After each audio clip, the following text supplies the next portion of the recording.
हे लोगों, हमने तुम्हारे लिए एक समय निर्धारित कर रखा है।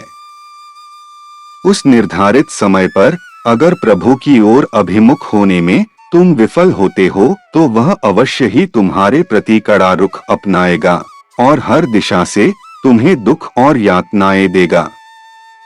उसका दंड यथार्थ रूप में बड़ा कठोर है।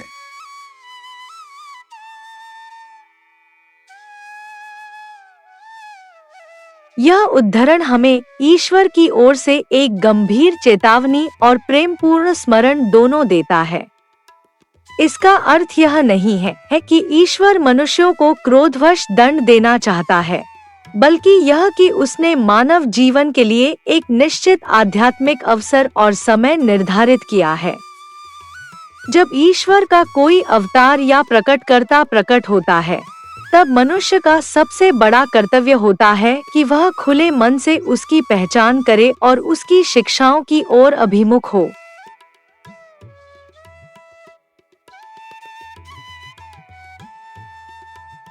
बहाई शिक्षाओं के अनुसार प्रत्येक युग में ईश्वर मानवता के मार्गदर्शन के लिए अपने प्रकटकर्ताओं जैसे कृष्ण, बुद्ध, जरतुष्ट्र, मूसा, ईसा, मोहम्मद, बाब और बहाउल्लाह को भेजता है।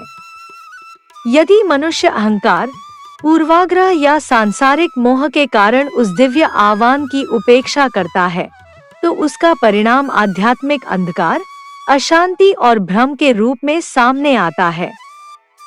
यहाँ दंड का अर्थ केवल बाहरी विपत्तियां नहीं है।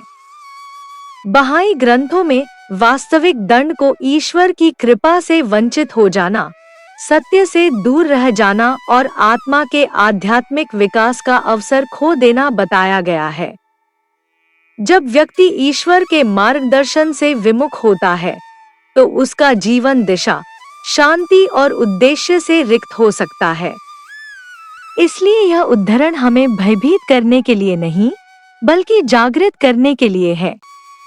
यह हमें प्रेरित करता है कि हम अपने समय के ईश्वर के संदेश को पहचानें, सत्य की निष्पक्ष खोज करें और अपने जीवन को उसकी शिक्षाओं के अनुरूप बनाएं।